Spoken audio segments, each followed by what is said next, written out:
How's everybody doing? You guys fired up? First session of the day? All right, you guys are in for a treat. So we're going to have a session, Leading the Pack, how Citi Bike stays agile at scale. And we've got two amazing speakers for you. Patrick Knoth, is that how I said? Who's the general manager at Citi Bike here in New York City.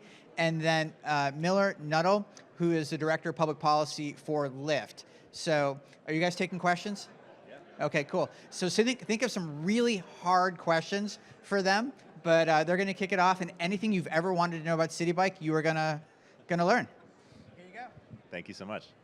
Yeah, we'll get to the Ask Me Anything in a bit, but wanted to kick off with an overview of the system. I am in the numbers day in, day out, so there's going to be some numbers on the slides that I'll walk you through, but wanted to give everyone a sense of how we've grown the system over the last 12 years. It's kind of unbelievable when you look around New York City that Citi Bike has only been around for 12 years. We're so integrated into the streetscape and into the culture of the city. But it's been an immense amount of growth in the last 12 years, and excited to walk everyone through how we've been able to do that. So we're 12 years old. We were founded in May 2013 with 332 stations and around 6,000 bikes. Today, much bigger. So our geographic footprint is more than 6 times. Ooh. All right, well, we'll get back to that. 6 times as large as the original footprint. We have over 2,200 stations here in New York City and across the river in Hoboken and Jersey City. And right now we have over 35,000 bikes, with 14,000 of those being e-bikes. So we're covering 60% of New York City's population. It's a massive program. We're seeing massive growth. And yeah, it's very exciting stuff. So who are the people out riding Citi Bikes that you're going to see these 2 days of Smart Cities? Last year we had 1.6 million unique riders. 800,000 of those were new to the system. 44% are women. Average age is 37. And 17% are students, 17% are members of the LGBTQ community. What's really exciting to me about Citi Bike is it reflects the diversity of the city in which we operate. So 47% of our Citi Bike riders are members of communities of color. And we also have immense ridership among low-income riders. So we have an income qualifying program, and that program continues to see huge growth. With over the last couple of years, we've had 42% growth in ridership within that reduced fare program.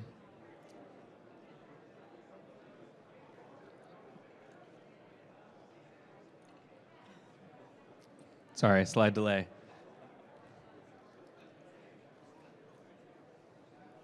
So the next slide should tell us what these riders are doing. So half of our riders are commuting to work. And that's a big part of our ridership. When you look at rides taken on the Lyft platform during commuting hours, half of them are on Citi Bike, which is a really incredible stat that we're proud of what we're able to contribute to sustainable mobility in the city. So half of people using Citi Bike, they're going to work. But that means that people are also using Citi Bike for a lot of other things that you'll see on this slide. Errands, getting to medical appointments, entertainment and recreation. I think the bottom right, for fun. You could, on this survey, select multiple reasons why you'd be riding Citi Bike, but I love that 66% of people are out there because it's just a really fun way to get around, and I think that's what drives a lot of our growth. There's also huge integration into public transit. So 81% of our riders are using shared micromobility to get to and from public transportation, myself included. I took the subway to Herald Square this morning, biked on over to Javits. That's what a lot of our riders are doing, and especially on a very frequent basis. So, how many people are riding? Last year was our best ridership year ever. We had 45 million rides across the entire year. We broke our monthly ridership record every single month with over 5 million rides in October. And we're getting close to 200,000 rides a day. In September of last year, we had 198,000. I'm really excited to break the 200,000 mark this year. but we just keep breaking ridership records. And the way that we're doing that is through e-bikes. E-bikes are driving our growth. It's what riders want. So if you look at this chart, you can see which share of our rides are e-bikes versus our classic pedal bikes. And in the last couple years, we've more than doubled the number of e-bike trips we had. As of last year, 65% of rides were on e-bikes, even though they make up only about 40% of the fleet. I can go into like why people like e-bikes. I won't kind of bore you with that because it's kind of obvious once you've tried one of our e-bikes. It's easy, it feels very safe to be able to get that kind of quicker acceleration in the streets of New York. And to the earlier point, it's really fun. Like once you've tried one of them, you kind of can't forget that feeling, and going over a bridge on an e-bike is just a pretty awesome experience in New York, so highly recommend it. So I'm going to pass it over to Miller to talk through a few more topics. Thank you. So my name's Miller Nuttle. I'm on the policy team for Lyft Urban Solutions. We run the biggest bike share programs in North America and supply equipment to dozens of cities around the world. And you're welcome to try, well, not actually try inside, but you can put your hands on one of our e-bike and scooter and dock right behind you over here, and obviously go outside and ride a city bike. It's the best way to experience the system. I highly encourage it. We're very close to the West Side Highway here, so you should get out and take a spin on one of our e-bikes. It's amazing. I'm going to talk about a couple of things that really make our program work, or things we're excited to embark on to make our program as agile and efficient as possible. The first is electrifying our station network. We have over 2,200 stations across four boroughs, a massive service area. And why we want to do this is because of that explosive growth in e-bikes that Patrick was talking about. E-bikes now account for the vast majority of our trips, which is amazing. It's getting new people on bikes. It's getting people with mobility issues on bikes. It's an incredibly popular option for people in our low-income program, which is wonderful. But all of those trips have a cost, mainly that Patrick and his team of over 1,000 workers has to schlep batteries from warehouses in the outer boroughs into the core of the system through rush hour traffic to swap those batteries out. We swap over 1 million batteries a year on our system. So you can think about the VMT, the vehicle miles traveled, that puts on the road. For a program that's trying to take cars off of the road, that's not exactly the contribution we want to be making. And so by electrifying a portion of our station network, we can basically eliminate that battery swapping and ensure that e-bikes are more reliably charged. If you're a New Yorker or you use our bike share program, the experience of walking up to a series of red lit bikes where the batteries are all dead is one of the worst experiences you can have in bike share. So anything we can do to ameliorate that situation, we definitely want to do as quickly as possible. On the right-hand side of the screen, you can see that the majority of micromobility overall is electrified right now. So this is not just in our programs, but globally, all cities are moving towards more electric fleets. So the importance of getting charging right is really vital to unlocking the next stage of growth. This is a cool, if like somewhat inscrutable illustration, but on the left here is basically the status quo. We have 2 pilot charging stations down in New York City right now. The red dots indicate stations where more than 10 batteries are swapped every single day. So you can see just the volume of van trips that we're having to make to swap those batteries right now. The good news is that if you're strategic about which stations you electrify, you can only electrify a portion of the entire station fleet, but get a disproportionate impact on the amount of batteries you have to swap.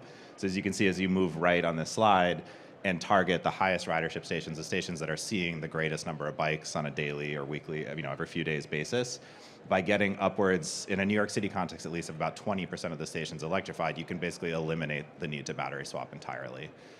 So really huge impact. This work is obviously very expensive. You're digging up the sidewalk. It's hard to do, but heartening to know that you don't have to electrify all 2,000 stations to have this really disproportionate impact on the sustainability of the program. So that's something we're really excited about. And then the last point I'll leave you on is, I think the fundamental thing undergirding Citi Bike's success so far is the public-private partnership that we have with the City of New York and the New York City Department of Transportation. They envisioned a program, as Patrick mentioned, 12 years ago that started with 300 stations, and it's grown into one of the biggest bike share programs in the world, certainly outside of China, the biggest. And that is all driven by this really accountable contractual structure that we have with the United States that allows the city to hold us accountable as the operator through really rigorous SLAs, and us as a private entity to bring innovation, to bring new products to the market, and to help drive this growth. So one thing is the sort of the contractual term that we have here has allowed us to invest over $100 million in equipment. So that's what's fueled the growth into the outer boroughs. And we as a business can make that sort of very large financial decision because we have the kind of runway we need to recoup that investment over time. But the result for the public has been one of the fastest growing transportation options ever to see New York City. And then the other thing, just from an innovation standpoint, is that as a company that also operates rideshare, we've been able to leverage our app and our private technology platform to drive folks who are used to Lyft in the rideshare context onto bikeshare. And this funnel effect has been really powerful. As you can see, over a third of riders on our systems entered our universe through rideshare, and then we directed them onto bikes for the first time. So those riders took 16 million trips last year. And again, I think most of us would acknowledge that a bike trip through rush hour traffic in the middle of Manhattan is a better way to get around than being in a car. And so we're really happy to push people onto these very sustainable modes for these short trips in really dense parts of the city. And then the good part is that of all those people that enter our system, we got over 10,000 people to join our bike share programs, including here in New York City. So these are then people that are taking 150 trips a year on a bike. We've really successfully turned them into an active bike rider. And obviously the result has been this growing ridership across the whole city. So with that, we'll pause and happy to take any questions. Yes. How do you connect Lyft to rideshare with the bike? Yeah, so the question was how we connect Lyft, rideshare, and the bikes. The answer is through the app primarily. So in the Lyft app, if you're here in New York City, you have two options. You can open the Lyft app, or you can open the Citi Bike app and rent a bike.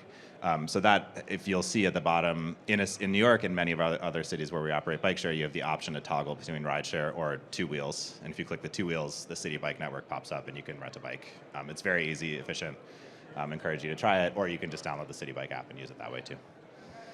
We have free ride cards at our booth over there. So if you want to try a Citi Bike out for the first time, get one of the codes. One question I had is around, with the SLAs, how are you in the city negotiating on questions of safety?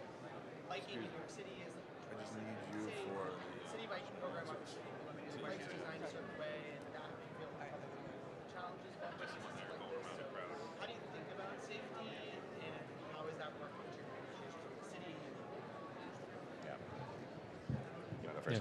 I mean, safety is the most important thing for us, for New York City, and so it's a really critical part of our conversations that we have on a daily basis with New York City. So it's like of the utmost concern. I think we work through a lot of things to enable safety. Us as Lyft and Citi Bike, and then the city. So to me, the biggest thing is infrastructure. Infrastructure is what leads to safe bike riding.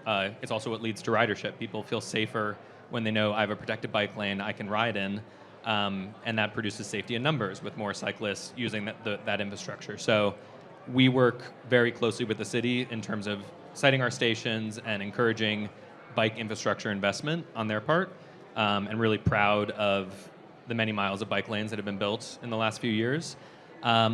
And then on our side, we work on ensuring that our vehicles are safe and that we're educating riders about how to be safe, both in terms of their behavior, but also of behavior you're going to see in the streets. So we have tutorials on our app that folks have to go through. We do messaging on the e-bikes to just give kind of simple tips of things like stay off the sidewalk, watch for pedestrians, be aware of truck blind spots. So it's something we're thinking about all the time. The other thing, just real quick to point out too, is that bike share is uniquely safe among bicycling generally. We have a lower crash rate on our bikes than bicycling overall. We have, unfortunately, fatalities do happen occasionally, but our fatality rate is significantly lower than the average bicycling rate. A lot of factors of that. Our bikes are tanks, as you can see. They're built to maintain the abuse of New York City, and so people tend to ride a little bit more slowly, a little bit more safely. There's lots of contributing factors, but the safety and numbers effect that Patrick talked about is huge. And bike share, the overall crash rate within our service area goes down when we bring the system to a neighborhood. So that safety and numbers effect is very real. Yeah. Sorry, I think I saw a question. Yes. I was wondering if you think the electrification of e-bikes will bring down overall costs of the bikes, because I know I'm a huge city biker. I bike every day, usually to and from work, and I have the membership, but before I did, it was quite expensive to use the e-bike. So wondering how you see the future of electrification impacting cost. Yeah, there are cost benefits to electrifying stations so that we can have in-dock charging, because fewer vehicles will be needed to bring batteries to the stations. And then another added benefit is bike availability. We should be able to have stronger e-bike availability for riders if we can do in-dock charging versus always accepting the fact that there's going to be a population of bikes that are waiting for someone to bring a battery to them. So yeah, I think those are two other benefits. Hi, first of all, thank you so much. I've been a member since day one of Citi Bike, and it has made my life so much more better over that time. The only thing is I live on the Upper West Side, and during the daytime, there were no bikes, pretty much. And the actual Citi Bike Angel rewards are still very low, like 1 or 2, even though there might be just 0 at the 0 bikes at the dark, or 1. So a couple of questions. First of all, could you enhance the Bike City Angel program to get more bikes to these bare neighborhoods? And secondly, in existing neighborhoods, it's great you're expanding, but could we go back to existing neighborhoods and maybe bring in more docks and more bikes so that they're not all gone by 10 a.m. in the morning? You're asking a big question that we talk about every day. So the Upper West Side in particular faces a chronic problem of bike supply simply because it is up a hill. People like riding down hills more than they like riding up hills. It's just how we are as people. And so we have difficulty sometimes with people commuting down into Midtown or the financial district and deciding, I'll take the subway home. I don't want to bike back up. E-bikes have helped to solve that problem. Our bike supply in the Upper West Side specifically, I looked at this recently, has improved significantly since the introduction of e-bikes because more people are willing to do that reverse commute up the hill on an e-bike. But then we do have other avenues to improve bike supply. We have van rebalancers who drive all over the city rebalancing bikes. Upper West Side is one of their top spots. And then we do have the Bike Angel program where we incentivize riders to go to a station that needs bikes. We'll give you points. You can earn rewards like a membership extension or e-bike credits in order to get a bike in that new spot. We're constantly tweaking that algorithm for what the point values are. So we're looking at it. Yes, hopefully some improvement soon. Thank you. Super interesting, and congratulations on the success. I was curious if you've done any customer research on what has motivated the 1.6 million riders. Like, why are they choosing to bike over a bus, over the subway, over a car? Is it because they enjoy biking? Is it because it reaches a path that they're not getting through public transit networks in New York City? I'm just curious if any insights around that. I can share a little bit. I think Patrick probably has some more rigorous UXR data, but we tend to see a few patterns. One is ridership associated with infrastructure. So some of our highest ridership is actually in these neighborhoods right along the West Side Highway. If people live near a world-class, protected from cars infrastructure, they tend to ride more. And so I think our membership tends to be concentrated near the good infrastructure too. That's definitely a pattern, which again speaks to the public-private partnership we have with the city. They're the folks that are building the bike lanes. So there's an interplay between our ridership and the sort of infrastructure that they're building, which is like a virtuous cycle. I think a lot of people for Bikes did some sort of seminal research looking at the potential biking population and sort of segmented it into the no way, no how, never going to touch a bike, like the diehard spandex-clad mammal bicyclists that will ride in any weather, and then the rest of us, which is like 80% of the population, that are interested but concerned. And that's a huge population of people that are interested in riding bikes, but mostly feel concerned about their safety. That's far and away the biggest impediment, which again goes back to infrastructure. Like if people live near safe, protected bike lanes, they will ride. So one of the most powerful drivers we have, short of infrastructure, is bringing a buddy onto the system. So if you are a Citi Bike member, bring a friend onto it. It's really a gateway drug, like especially if you get on an e-bike for the first time, your life is transformed and you don't look back and you start riding all the time. So I think that sort of organic growth of person to person, come with me, I'll show you the safe way to get to work, I'll just get you on a bike and make you realize that the sky doesn't fall. That sort of like peer-to-peer marketing and growth is really where it's at. And we built a feature in the app to enable that. So if you have Citi Bike and you are a member, there's a ride with a friend feature that you click it, all you have to do is enter your friend's phone number, and they get the same membership rate that you're getting on that ride. We've seen really awesome results with that because it just gets people to try it out. Hi, thank you. Just curious about vandalism and destruction. How do you deal with that? Yes, we are in New York City. Things happen. So, yeah, we have a team dedicated to station cleaning, for example, that visit every single station in New York City twice a month. Which, when you think about where our stations are, how many we have, it's a huge effort. But they send a member of my team a photo of each cleaned station twice a month. So that's one example. And then we have an asset recovery team that focuses on bikes and kind of keeping an eye out for damaged bikes. Bikes are inspected on a regular cadence. Most of our bikes are inspected at least once a month. So that is kind of also another regular check-in to make sure everything is in good order. And then riders can also report issues that they see in the app, and we can immediately act on those. I have to tout the technology on our new e-bike over there too. It is very hard to steal. Not that I recommend you try this, but it has all sorts of technological features. Aside from the GPS, the rear wheel seizes up. It's a very heavy bike. We introduced 800 of them into the Boston system, Blue Bikes, over a year ago now, almost 18 months ago. It's normal for bikes to walk off. It happens in cities. There's all sorts of reasons for it. We sort of build in a certain percent along with our city partners, just expect to walk off from the system. We launched 800. In the last 18 months, 9 of them have gone missing. So that is a tiny fraction compared to a traditional bike share kind of theft and loss rate. So a lot of it is the sort of technology that we build into the bikes that helps deter theft too. And I think we're at time. I think there's a lot of questions, but are you guys around? Yeah, of course. Find Sure us thing. at our booth right over there. And if people Yes. want to go for a City Bike ride around the city with you? Find Happy us. to. Yeah. Yeah. All right. Cool. So if you want to ask, they'll be around. And thank you guys so much. Thank Thanks, you so much. Patrick and Knoth. Thanks, everybody.